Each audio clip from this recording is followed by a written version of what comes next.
So we've had a lot of Superman stuff going on the channel, as you've probably Yeah. noticed. The algorithm, the YouTube algorithm, has shown its love upon the channel every time we post about Superman. So for the moment, I'm pushing really hard on that because it's helping the channel grow. And I know most of you are totally okay with that, unless you signed up to hear about the Marx Brothers, in which case I'm so sorry. Let's have no more of that either, right? I think, whatever the algorithm's doing, it is no doubt spillover because of the upcoming new film. So I Yes. think that it's Superman, the character, and rightfully so, is at the forefront of a lot of people's minds. And I love being able to cheerlead people who may not have bothered with the old movie. It's like, I've read a lot of the comments. I don't think anyone in the comments is sitting there going like, wow, I'd never really considered it. I watched it the other night. It's really good.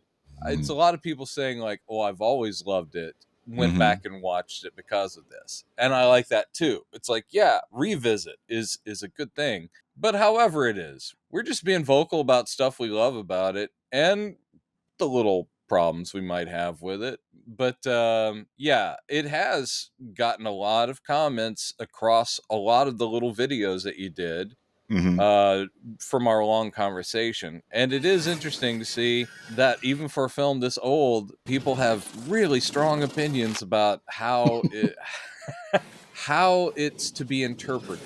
Yeah. And I'm like, well, that's good still. There's a conversation there, Yeah, well, and it's particularly it's the video where we pose the question about what's happening when he spins the Earth back or goes back in time, depending on how you look at it. He is moving so fast, he's going back in time. And visually, the way they're showing that is the world spinning backwards. He's not making the world spin backwards. That people are going crazy over that, and I just love to see how passionate people are about this nerdy detail. But well, it's also, I do like we've gotten a lot of, and I'm not mentioning anyone by name because for one thing, I don't have it up in front of me, and I'm not that petty. But I do like people who are literally taking the time. Maybe they don't watch the whole video, but taking the time to comment, and it'll be one sentence going like "nerds," yeah, or like "you guys need to grow up," or it's like, "How old are you guys? You still talking about this stuff?" These kinds of comments. Oh, they're very constructive. Because of some of those comments, I've decided to no longer be a nerd. Fortunately, those are way in the minority. I noticed they stick out because they're funny, but like, guys, it's just a movie. Yeah, guys, it's just a movie. And I've had to explain to them, like, I'm sorry, this is, or somebody says, why don't you just enjoy the movie and not think about it? I'm like, something like that. And I said, buddy, that's not how nerdery works. Yeah. Are you lost? Because that's not what we do here. Anyway.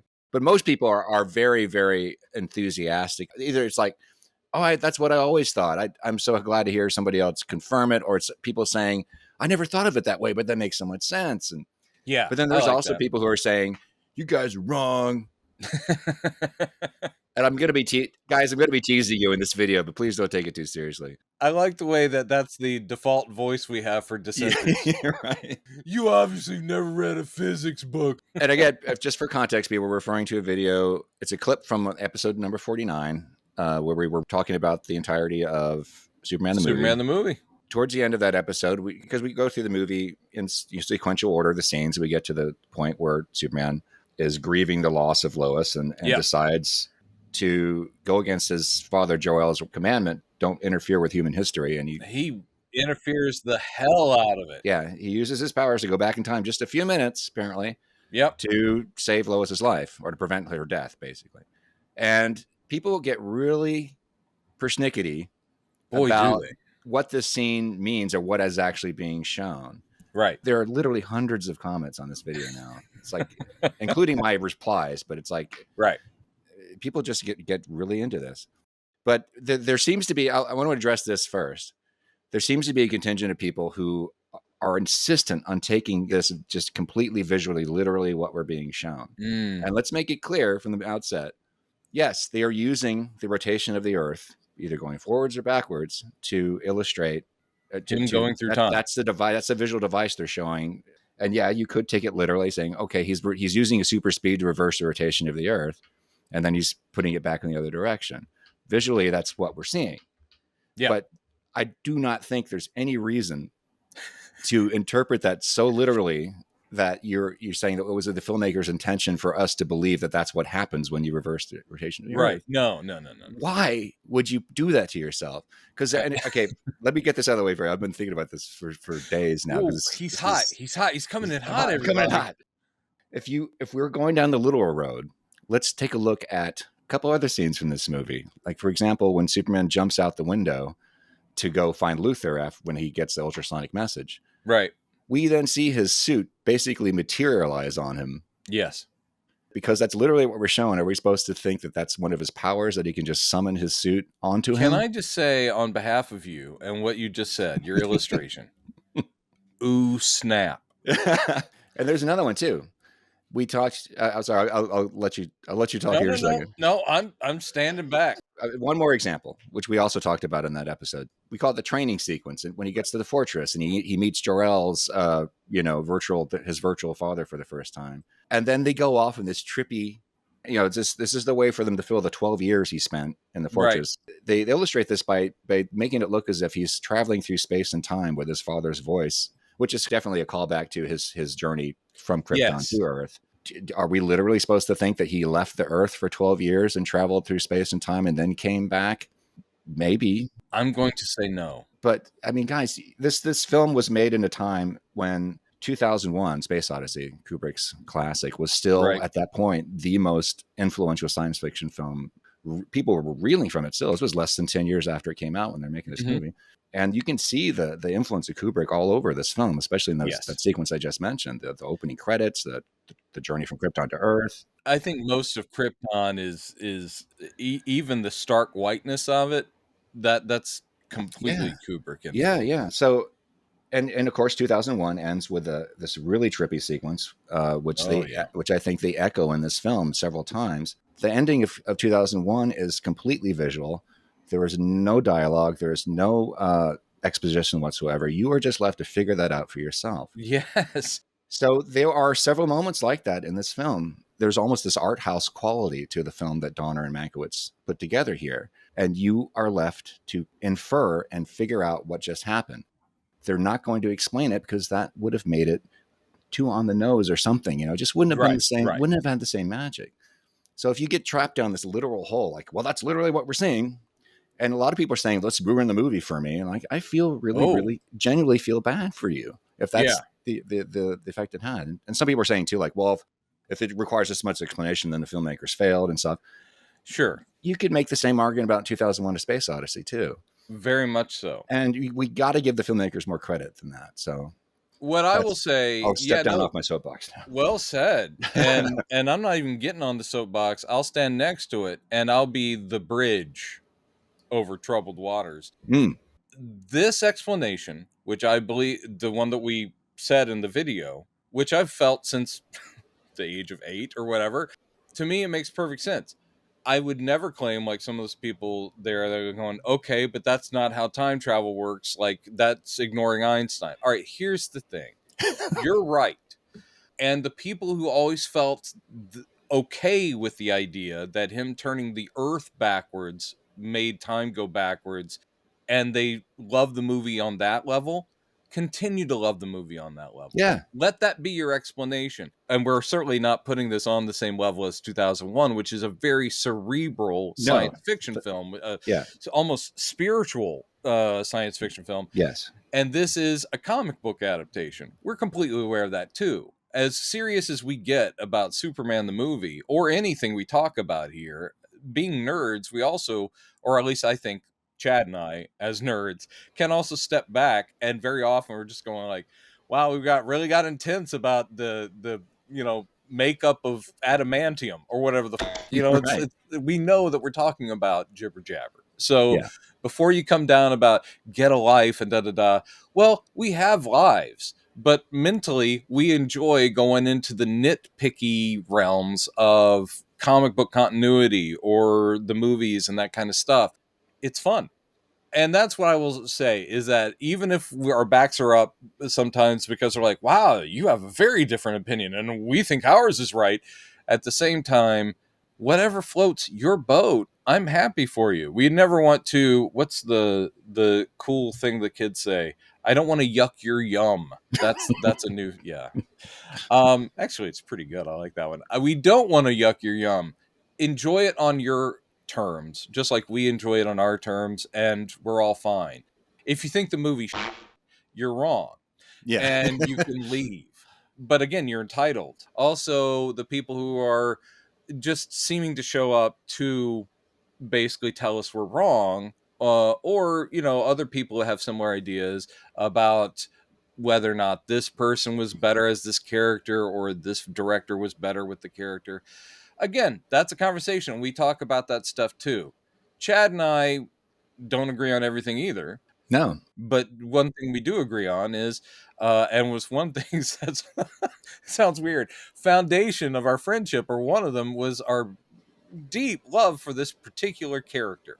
Mm-hmm. I love comics in general. Oh man, Chad, it'll be an off-topic thing I'll shove in the end, but I was reading an old Captain America the other night, and it cracked me up. Yeah. One part of it was very funny. But anyway, so yeah, that's what we're here to talk about. And again, we're hoping you're enjoying us talking about it, and we enjoy hearing what you guys think about it. So your opinions matter, and we're happy about them. But at the same time, yeah, we'll also, like nerds do, defend our viewpoint. Yeah. There you go. That's basically it. I'm not going to read through all these. I mean, like I said, there's like nearly 500 comments now. But I went through and picked some of them that were kind of representative of things people were saying. I'm only going to read a couple of them because I think we've touched on everything. Yeah. Well, almost everything I wanted to say. But this Are was there a really any comments in there that say, man, Brendan's lost some weight. He's looking good. Anything like that? No. Maybe I didn't look far enough, but yeah.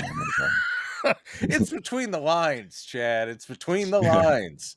This comment just came in like an hour or two ago. Troy says, I just never looked at it that damn literal. I always interpreted it as basically being a metaphor, just a way to visually show his power and just how simply that great and immense it is. His power and his grief were simply so great that he untapped something magical and beyond our comprehension, allowing him to undo Lois's death.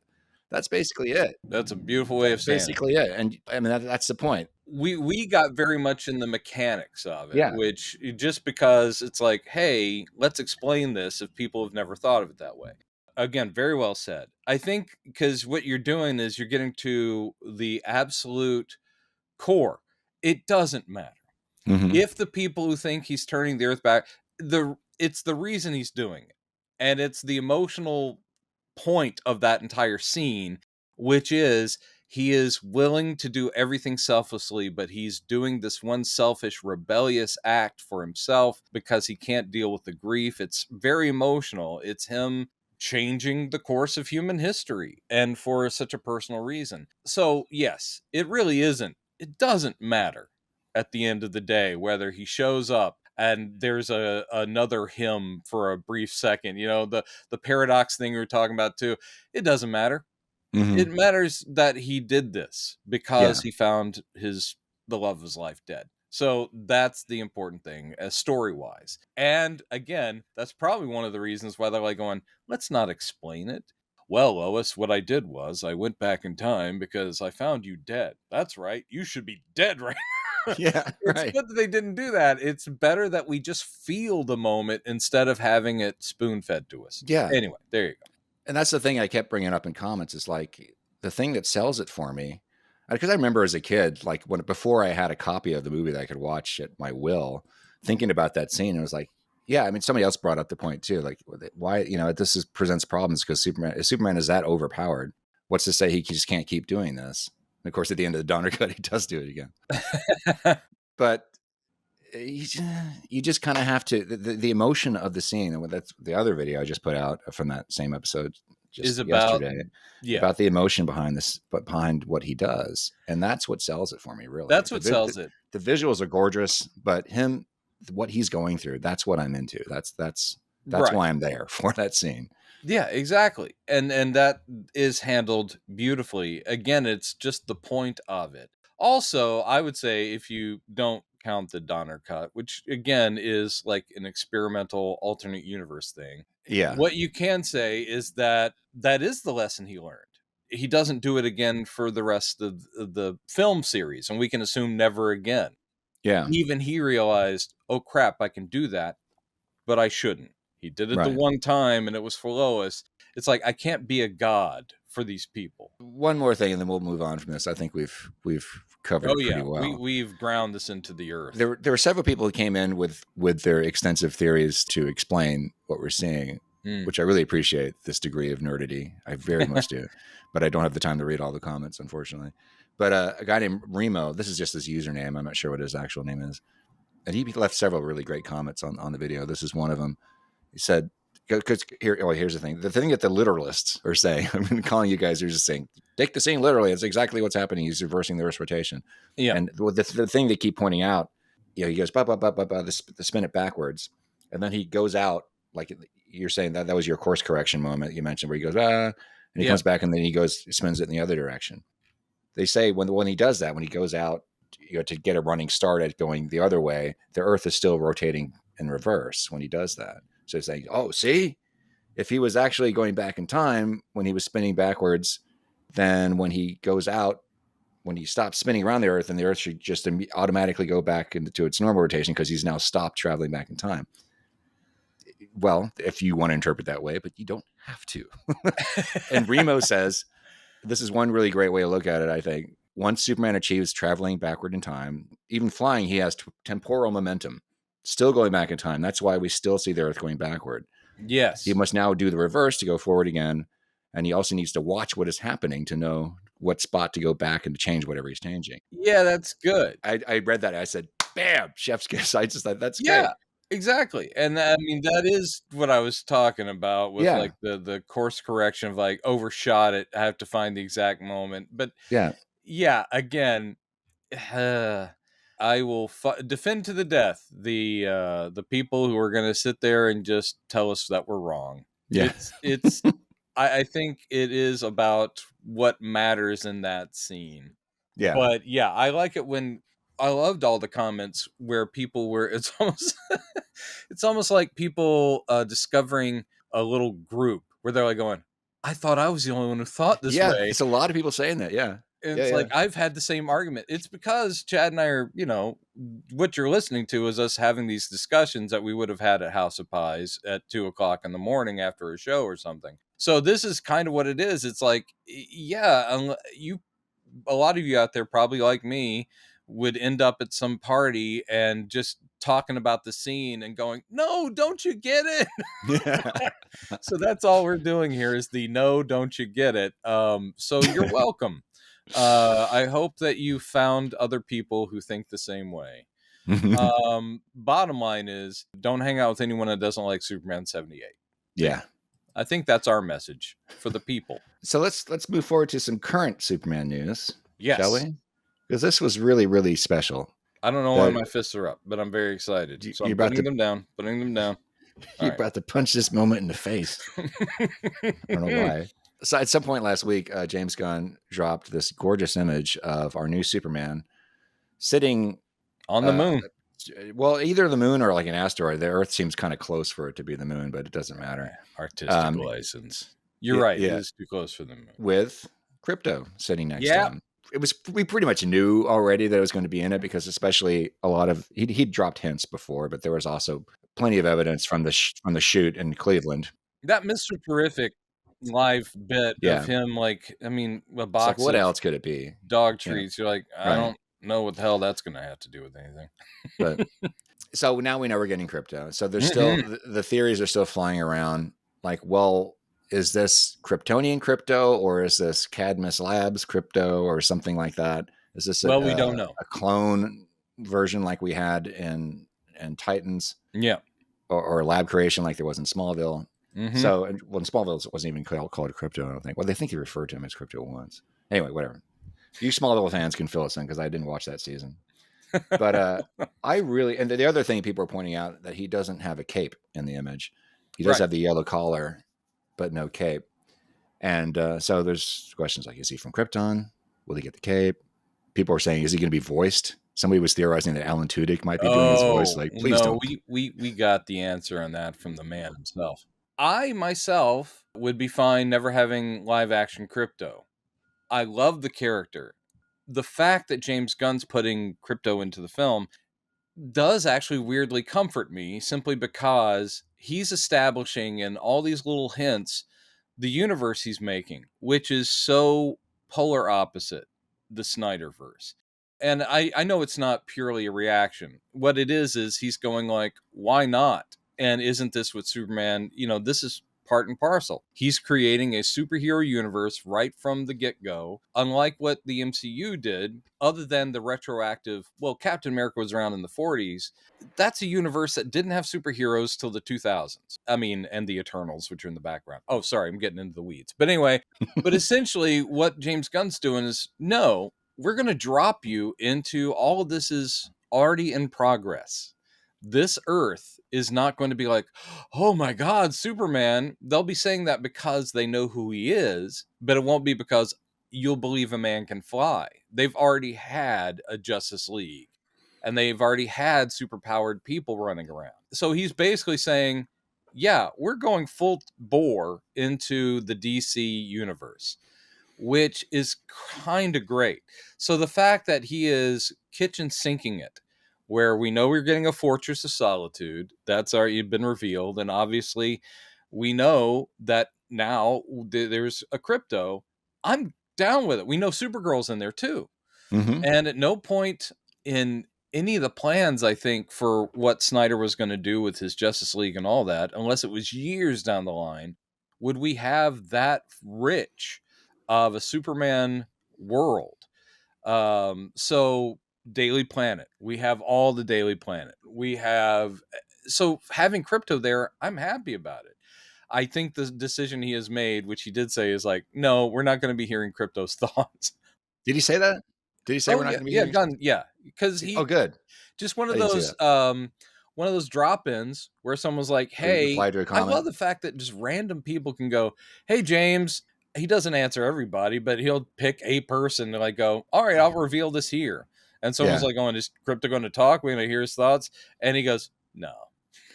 He goes, Okay, basically, he's already said CREATURE is based on his own rescue dog. Yeah. That's very relevant, actually. I was going to mention that he introduced this picture with a really touching story about his actual dog that he adopted right around the time he started writing the script. And Ozu, a dog named Ozu, who was a rescue dog who had been in a situation where he really wasn't familiar. He hadn't been around humans really. So he was completely ill behaved. He didn't know, he wasn't house trained or anything like that. So the first few months they had him, I guess he was just tearing up everything in sight. Yes. And so he said he based CREATURE on his experiences with his own dog Ozu. So this goes back to one theory that you had when we first started talking about this a few months ago, that you theorized, well, because we're looking at that footage from Cleveland where CREATURE is apparently, he's broken into a pet food store or a pet store. And, whatever. And Mr. Terrific is chasing him around trying to get him under control, apparently, which maybe. So you said, well, maybe Krypton's new on the scene, because if he'd been there since Kal-El was, or since Clark was a teenager, he'd be a little better behaved. I think CREATURE might be a new arrival. So I think you're right. I think maybe he's just gotten there, and maybe we get to see Clark or Kal-El meet CREATURE as an adult for the first time. Or it might actually be, as the speculation's out there, he's not Kryptonian, but it could be that a normal street dog suddenly has these powers due to some reason. Who knows? Maybe they'll borrow from Streaky the Cat, where it's Kryptonite X. That gives, but whatever it is, that is a clever idea, because basically James Gunn said, it's based on my dog. And all I could think is, what if a good boy, but a very untrained good boy, suddenly had those powers? It's like, how the hell do you rein in a mischievous, untrained dog that can, melt steel with his eyes and stuff? It's like, So I don't think this will be the crux of the story. And I think that's also why James Gunn was saying, we didn't shoot anything out there in the open that was a major thing. Because I think if the movie ended up really being about Superman and CREATURE, I would be like, okay. We know it's not. So I'm pretty sure the CREATURE thing is a side thing, and Superman will adopt the dog, and like, I can control him. He'll be mine. I'm going to call him CREATURE. And then I'll be like, all right, great. But obviously, it's still awesome because we've never had that in the live action films. Yeah. Like you pointed out, the TV shows have all had versions. Yeah, and we've had 2 non-Kryptonian versions of Krypto already. Yeah. I'm kind of hoping that they actually give us the actual original. If they do, origin. again, it's just like James Gunn seems to be like, we'll make it work. Don't worry, we'll make it work. Yeah, and he will. I trust that he will do that. Another thing that makes me happy about what he's doing, because the new trailer for Creature Commandos also dropped. In it, you have Clayface. Comics accurate Clayface. He doesn't say anything, but he's in this scene where he's throwing people around. What people were pointing out is that because he has said the cartoon is canon, it is part of this universe that the movie is going to be in. Since Clayface is Batman's guy, people are like going, thank you, James Gunn. This means that your Batman, wherever he shows up, will have a fantastical world he will be in. Because one of the only complaints that I've had about what Matt Reeves is doing, which we're not going to get off on that topic, the Penguin's great, the Batman, the movie, was great. But sadly, Matt Reeves is in the Nolan camp of, no, you're not getting that fantastic stuff with me. It's like a guy with a bat suit is as fantastic as that world's going to be. And I'm like, oh, such a shame, because I thought you got the character a lot better than Nolan. But in the DCU that James Gunn is creating, yeah, we have a guy who ends up made of clay. Batman will be in a world with Green Lanterns. Batman will be in a world with Metamorpho. So I'm like, yeah. It is that thing of shame, weirdly. It's like, no, I want to do a serious, respectable Batman film that's all gritty. And it's like, yeah, you can. But again, he's been in space. The character, I hate to let you know this, but he fights a guy who wears a burlap sack on his head and makes nightmares for people, and a guy who fell in a vat of acid and giggles a lot. It's like, yeah, I'm sorry, man. The Fantastic. And let's not even talk about Lazarus Pits, okay? Let's not talk about Ra's al Ghul. So I like the fact that James Gunn is unafraid. He's just like going, no, that all happened. It's all here. Yeah. And we're getting a Hall of Justice too. Every now and then I just keep remembering there really is going to be like a super. There's going to be the Justice League. I'm so excited. I'm so excited. I am. I'm just completely psyched. And every little thing he releases, I just think he's kind of brilliant, or the people he's working with are brilliant, because it's quiet for a little while and then boom, teaser image of Superman and Krypto. And that was right before, what was it, the New York Comic-Con that just happened? Yes. Yeah. So, and he said there, I watched that panel where he talked. I heard the quote about David Cornsweet, but I didn't. Watch the panel. He said, you guys are going to be blown away. You guys have no idea how good he is in this role. I know. Words to that effect. But then somebody asked about the trailer, and he said, "Oh, no, we don't have a trailer for this. Don't get me wrong, but the trailers." He said the trailer's not too far away, but it's not happening too soon either. So we're kind of left to parse what that means. And some people have theorized, well, we're probably getting it in a couple months. That was my. And I think that's probably around Christmas time. Kind of makes sense to me. Yes, I liked one of his comments to someone on Twitter where. I don't know why this person wasn't being necessarily snarky, but someone had said, it's like, oh, I'm pretty sure the work prints down the line, and someone's like, are you kidding? James Gunn they haven't edited the thing together. And then James Gunn just chimes in and goes, oh no, the work print's been done for a while now, guys. Yeah. And then people are just like going, man, it's just, even with something this big, obviously, and effects heavy, and obviously the effects are probably going to be probably day before is when they'll finish the effects. This isn't his first rodeo.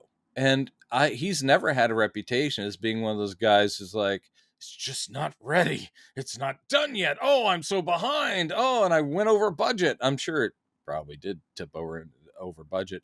But at the same time, I just think that James Gunn, he's like, no, guys, I'm a pro. Okay. Yeah. So I love it. God, I can't wait. Ugh. And I would have killed to have been at that panel anyway. That's good eats. Yeah, man. And apparently there was a poll amongst nerds online. I think maybe it was an official DC or Warner Brothers poll that was like, which of these projects are you most excited for? And it was all the DCU stuff, including Creature Commandos, Lanterns, everything that's been announced. Supergirl, Creature Commandos is not number one. Again, James, I'm looking forward to it, but you're in your own there, pal. It'll probably be absolutely awesome. But the idea that people are going, we're going to start with Creature Commandos is like, what? But apparently Lanterns is the second after Superman. People are most excited about Lanterns. I'm really intrigued to see what that's going to be like. Me too, man. And the casting looks amazing. The people behind it, you're like, yes. I mean, what a kind of power dream team you've got making the show. The fact that it's a show, the idea of it being a space police procedural is great. I just can't wait, man. Yeah. Next year, again, this is all about I have to eat healthier, okay? I have to live to see these things. Yes. So I'm got to take care of myself and be ready for all that good superhero stuff. I'll put my hands down now. So what you mentioned earlier, a Captain America thing? Oh, you saw? I'm going to drop that in now. I am, for no reason, I'm reading Captain America in sequential order. I started in the 1940s stuff. That's crazy. I skipped the 1950s because that's canonically not Steve Rogers. That was someone that the government, they retroactively said, all those Captain America comics in the 50s aren't valid because that was someone the government hired. Because Steve was already frozen in ice. All right. So as you know, longtime gal of Steve Rogers, the lovely Sharon Carter. Now, of course, in the movies, they went with Peggy Carter from the 40s, who exists in the comics. In the comics, though, Peggy was from the 40s, and when he thaws out, he ends up meeting Peggy's much younger sister, Sharon, and he keeps going like, wow, she looks exactly like that girl I loved during the war. And it turns out to be her sister. Now, of course, because the amount of time he was in the ice has expanded, now it's like her grand niece or whatever it was, her niece. So basically, in this comic, which is Tales of Suspense number 95, which was shared Iron Man and Captain America, half and half, he has met Agent 13 of S.H.I.E.L.D. She's a beautiful blonde. And for several issues, he's bumped up against her. He's like, she looks so much like the girl that I loved in the war, whose name I never knew, because she was also like a secret agent. So he's met a second blonde secret agent that he's like, man, she's great. And for several issues, she's like, oh, Cap, you're the guy for me, blah, blah, blah. He still doesn't know her name. So in this issue, he decides he's going to call her up and go out on a date. And by the way, he has gone public with his identity because he's so in love with her. He's like, I've got to abandon Captain America to go on I want to be a real guy, have a life. He's still calling her Agent 13. Okay. This is dialogue. Look, he's on the phone to her. Look, whatever you're doing, whatever you've planned to do, drop it. Just let me know where you are. Take a few minutes to powder your nose and I'll be there. I've got to see you. There's something I have to ask you. Don't worry about recognizing me. I'll recognize you. Minutes later, in a hastily rented Triumph Spitfire, a Mark II for you purists, in parentheses. Yeah.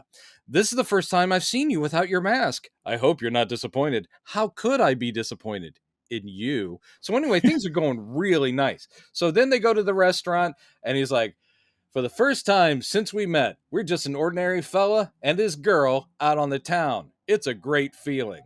And she goes, it's just the way I always hoped to, always knew it would be, Steve. I had almost forgotten there could be nights like this. Okay, keep in mind, cumulatively, these two characters have known each other maybe 3 hours over the course of various adventures.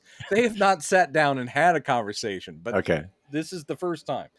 And they sit at a table. He goes, There will be many more such nights, a lifetime of them. Whoops, I'm getting a little ahead of myself. I wonder what people would say if they knew I'm here with a girl who means so much to me, and yet I don't even know her real name. How does a fella propose to someone he knows only as Agent 13? And she goes, propose? And she goes, no, Steve, you mustn't ask me. You can't, not now. And he goes, what do you mean? I thought you felt the same as I do. I can't be wrong. Not about you, not about us. What is it? Why don't you say something? And she goes, you aren't wrong, Steve. I do love you. There could never be anyone else for me except for you. They've known each other for about 3 hours. Then what is it? Why do you hesitate? What's wrong? You've got to tell me. I've got a right to know. 3 hours. She says, it's my oath, the pledge I took when I joined S.H.I.E.L.D. They need me, Steve, more than ever. I can't let them down now. You, of all people, must understand that, my darling. The waiter says, your order, sir? Steve goes, forget it. We're suddenly not hungry. He literally walks out the restaurant, and she's like, runs after Steve. He's like, don't say anymore. You've got your order. It basically, okay, wow. that's 1967. All right, I get it. And that is just so beautiful and dumb. I do like the fact that it's showing maybe that Steve is so a man out of his time that he assumes that the girl that he's infatuated with, that he's never kissed, that his name he doesn't know, but he's going to propose to her.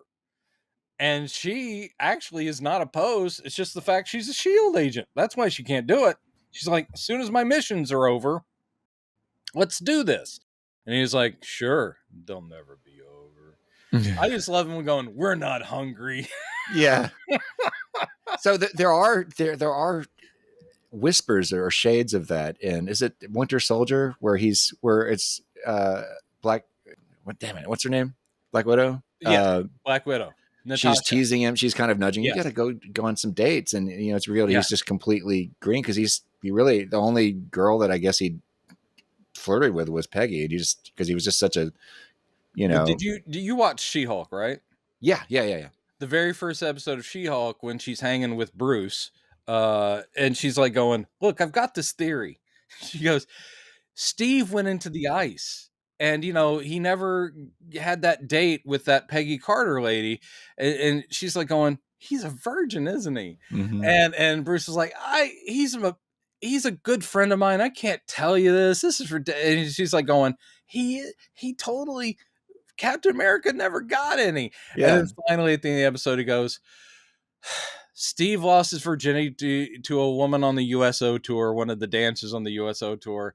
And she goes, oh my God. And she's like, Captain America. Fuck. Yeah. That whole thing. So I remember that now. Yeah. Yeah. But truthfully, she was the first love of his life. And then of course he gets to go back and have a lifetime with her. And but wonderful. Suffice it to say, he hadn't had a long romantic history. No. Of his experience with dating. He so came up as the nerd who never got the girl and all that stuff. Well, I mean, thankfully they didn't portray him being that petulant. No, Steve Rogers in that story. But Peggy, don't you dig me? I do dig you. Fine, I'm out of here. Yeah, that's toxic behavior. Okay. Also, I've got to show you a panel. I know. He can edit around all this. You guys won't even see this because he's so good. There'll be some kind of clip that'll cover this up. But this is from the 1940s, Cap, and it's a Red Skull moment that was so funny that I had to do a screenshot of it. So let me just find it. Are you still letting me find it? I'm letting you find it. Thank you. I showed it to Jerry because it was too damn funny. Okay, here it is. This is from a 1940s Captain America. I'll be back with more murder. I cannot get over. I'll be back with more murder. That is so awesome. Hey, DoorDash. I brought your murder. I just fucking love it. All right. Sorry. I know that derailed us. I had to share, both. No, that was perfect because I'm surprised we ran out of steam on the Superman stuff so quickly. No, I mean, that's fine. The thing is that you're chopping these into little chunks anyway, too. Yeah, exactly. But this will be the full episode for people, for the real nerds. Yeah, the real nerds who want to hear about how bad Steve is on a date with a woman that he's known for no time at all and doesn't know her name. So, I'm going to propose to you. Would you be Mrs. Captain America, Agent 13? I think we should have, because this is kind of along the lines of when you were showing me that amazingly silly. Yes, the Superman comic strip. Yeah, where it was with the guy who didn't have hair. Yeah, he was revealed to be long.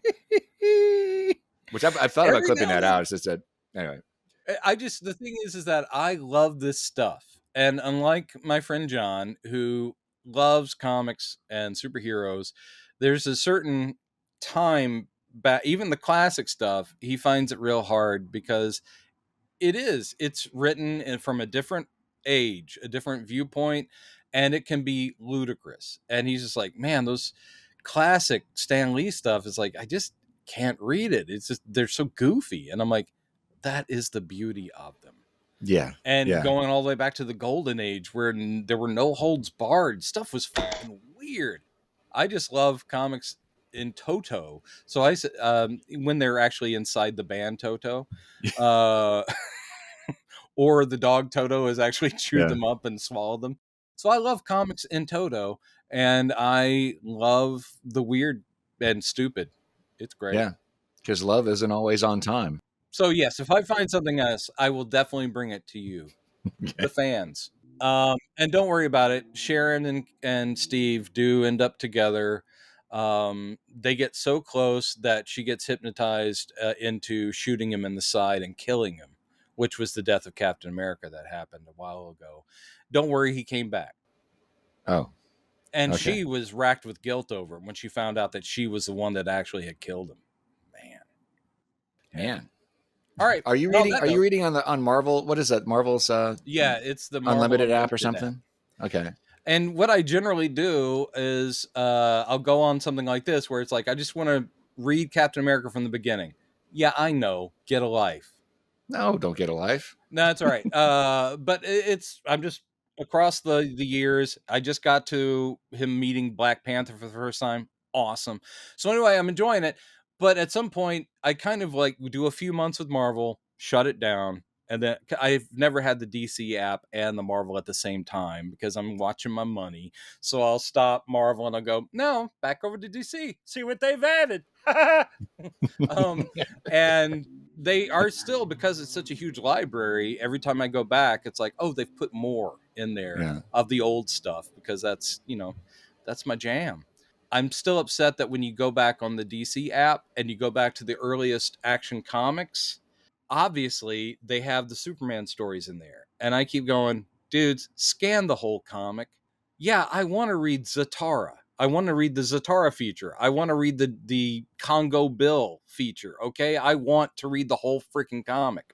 I want to see the ads for the X-ray glasses. I want to see ads. And well, in the 40s, they weren't really doing letters columns, but I mean, Marvel does include like letters columns. And what's awesome is when you read those and you're reading stuff from like the 60s and you'll catch names. It's like Walter Simonson. It's like, he is not a pro. He isn't drawing Thor yet. He's writing in about Iron Man. You're like, oh my God. I love catching like celebrities or future comics people writing in going like, oh, Stan and Jack, you guys really knocked my socks off with that Nick Fury story. And I'm like, oh, cool. You're going to end up being, whatever, famous person. So I do enjoy those apps. This makes me think about something that I am working on, that it's going to be a while, but I don't know when I'm going to be able to do this on the show. It's going to be, I want to talk about this on a future episode. I'm ready. All the Superman stuff has gotten me really interested in the history of the scripts of the first film. You did. You went down that rabbit hole. Which many people know that you watch the movie. The story is credited to Mario Puzo, who wrote The Godfather. So that is one of the most weird things. I mean, the most strange things about the history is this film that Mario Puzo wrote the first draft. and I think he wrote several drafts actually. But then it didn't go straight to Tom Mankiewicz. It went there in between. There was David and Leslie Newman, yeah, right? the Newmans, and then Robert Benton, and then Tom Mankiewicz. Mm-hmm. And there's a really interesting Tom. Was great guy. I've listened to several interviews with him. He was just a really cool dude, just like Richard Donner. Obviously, it's no wonder why they were such great friends. Yeah. But he talks. He was actually Tom Mankiewicz was actually really good friends with Robert Benton, who'd done the draft just before him. And Tom was initially reticent to do it because he was such good friends with Robert Benton. It's like, I don't know. Oh yeah. Robert Benton. So he called Robert and said, "Hey man, I'm about to rewrite your draft. Do you have any, or how do you feel about that?" And Robert said, "I have no emotional attachment to that story." and Tom Mankiewicz actually admitted that he loved Robert. He was a great writer, but he was not the right person for this story. However, well, I mean, obviously neither was Mario Puzo or the Newmans. Studios are ridiculous, and they just go with a name. Mario Puzo at the time was hot because of Godfather. They went with a name. They weren't trying to find the right person. Yeah, now I'm glad he didn't. That wasn't the final draft they went with. However, Mario actually had some of the ideas that Mario had survived all the way to the end. Yeah, it was basically the same structure. It starts off on Krypton and goes on, but even like little things like Baby Kal-El lifting the Kent's truck over his head. That was in Mario's draft. Yeah, I'm sure. Yeah, so there's a lot of really fascinating things there. But I was reading. Benton's draft actually wasn't, but he'd gotten the Newman's draft and he was in the process of trying to clean up the Newman's draft. I think a lot of the really dumb ideas that we've heard were because David Newman came back to write Superman 3, which we'll get into at some point. The Newmans were known, I think, for musical comedy. Literally, that was their background and they were successful. Doesn't mean they were bad writers, but again, just an odd fit. Why them? Probably it was about, we need to lighten this up for Mario Puzo's. And then each subsequent person's like, no, let's find a middle ground. It's like, let's keep some of that humor, but let's also try to make this have some weight to it. Yeah. So bouncing between those poles, Tom Mankiewicz was the guy with the task of, now let me try to knit all of this together and make a real script here. Mm-hmm. So there's a lot of Robert Benton's draft in Tom Mankiewicz's version, because he said, and it's easy to misinterpret this. Tom had said, if you misread what he said, he would make it sound like every word in that script in his draft was his. What he actually said was there wasn't a word left of Mario's draft by the time that he was done with it. Just little ideas, beats. What he did was rewrite and clean up Benton's version of the film, and he added a lot. I think the turning back time was all Mankiewicz. I think that was his addition to the story. Interesting. At that point, that was the end of Superman 2. By the way, that didn't get moved to 1 until much later, which is a whole nother story. But there was some really hilarious stuff in the Newman draft, just stuff that makes absolutely no sense at all. And I'm reading it just laughing, going, "Oh my God, thank God Mankiewicz came into the picture at this point." So did you read them in order? Did you find the earliest drafts and then? No, I think I found Mario's first, and then I had to kind of have to dig around to find, copies of them. But I haven't read through none of the scripts I've actually read through all the way at this point. Right. But there is one fascinating thing. I think it's in the Newman draft, or it's been the whole thing about the magic kiss actually has its origin in one of those drafts. Really? And it's not a kiss, but it first appeared as Superman uses some weird made up power to super irradiate some water before he hands it to Lois. Then she drinks the water. Then she forgets that he's Superman. I mean, it makes about as much sense. I mean, that sounds stupid. I think that was probably in Newman's draft. And so I don't know if Lester found that draft, or maybe did Newman come back to help him with Superman 2? I don't know. Because Mankiewicz refused to come back at that point to finish it. I don't know. Anyway, it's a really fascinating story, and I want to.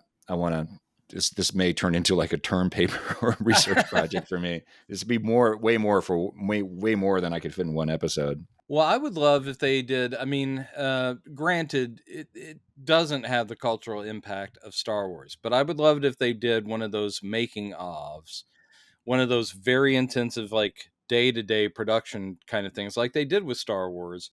and just kind of see the development. Also, some point, I mean, I know this isn't just a Superman podcast, but we certainly do talk about our at the moment. It's at the moment, it's our cornerstone subject, and it's been covered by lots of other podcasts. But at some point, maybe we should read rejected or the Superman scripts that almost happened.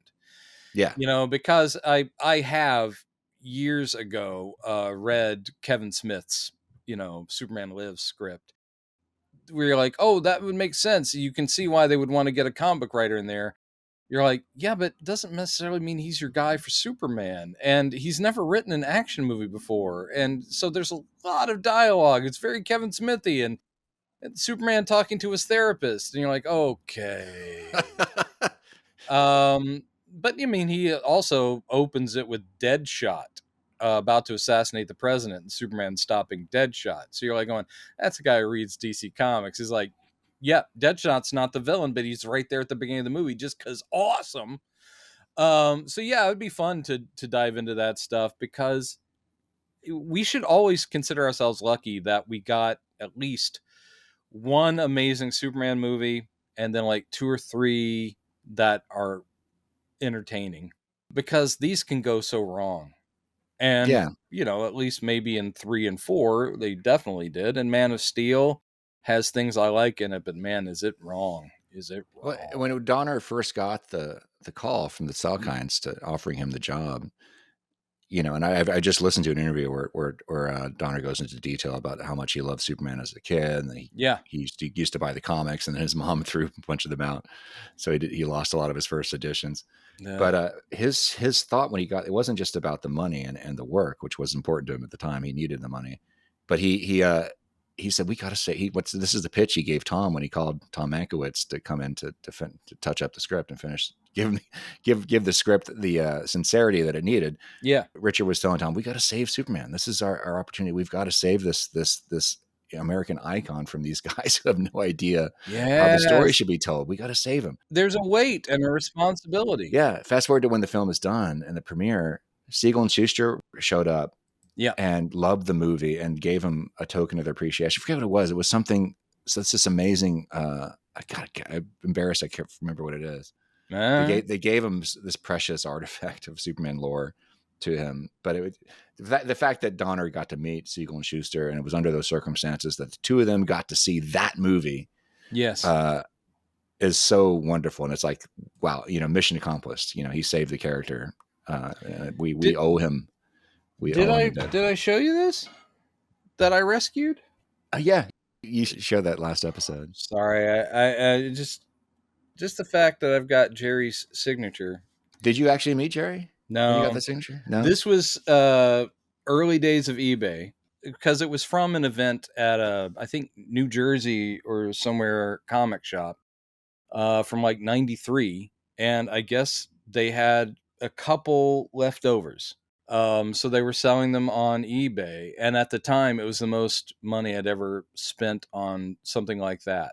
I'm trying to make rent, but it was being sold for $100. And I'm like going, it's Jerry Siegel. It's like, I gotta do it. So for me at that time, that was not money I could really throw around, but I got it, and it had a certificate of authenticity and the whole thing. Man, along those lines, like in all the research I've been doing for this stuff, I keep coming back to Michael Thau, who was the guy who did the Donner cut, working with Donner and Mankiewicz. He also was the guy who restored the original film several years before that. Put the director's cut together. Color correction, the director's cut with Richard Donner and all that stuff. So he was also a longtime friend, and he actually was the Donner. Richard Donner and his wife's their personal assistant. Oh, so our production assistant he worked with them on Lady Hawk and a bunch of other stuff. Oh, wow. He'd been around. I'm not sure if he was one of the Goonies or not, but he had known Donner since the 80s, basically. So, and Donner trusted him implicitly. And one of the reasons that Michael Thau was just very outspoken about his opinions, and Donner loved that. He would say, man, you shouldn't do that here. Michael Thau tried to talk Donner into taking the "Can you read my mind" part out of the film for the director's cut. Wow, because he hated that part. He also wanted to shorten the car chase bit before the bank robbers that Superman apprehends on the boat. He wanted to shorten that he was actually not just restoring, but making corrective decisions or suggestions. Yeah. I also like the fact that Donner was like, no. Yeah. Just do the movie.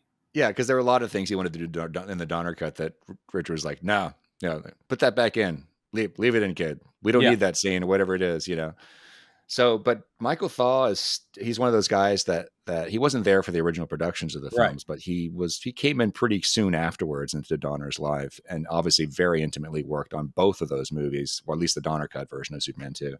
So he would be somebody that would be, I think, really fun to talk to. Are you kidding? He hasn't been interviewed very much. So I've thought about reaching out to him, while he's still around. Let's do that. Yeah, let's try and get in touch with him, because that would be so really cool. Freaking awesome. Yeah. So because I would love to hear any recollections of him trying to tell Donner, can we please take that poem out? Even if it was just the remastering of the movie, he's already done God's work. It looks exactly so good. Yeah. And just bringing the colors out, literally just Reeves Superman. Just not only that, in order to do the 5.1 remix and everything, he had to remix the entire sound of the film. Crap. All the sound effects and everything had to be replaced because they didn't have the original multi-tracks or whatever. They just didn't exist, I think. So that restored version that's on here, everything sounds different from. They're also the original stereo mix from the original film is also on there as a separate thing. Oh, I've never done a comparative. But the new, I'm kind of curious to do that now that all the sound effects are different. So even stuff like the Phantom Zone noises and all that, he had to replace?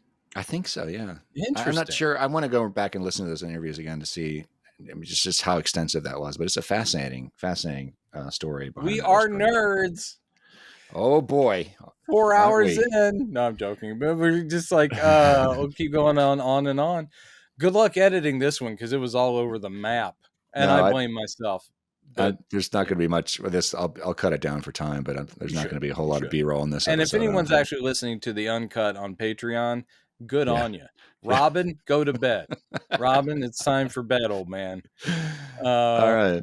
But anyway, this was good. It does my heart good to talk about this stuff.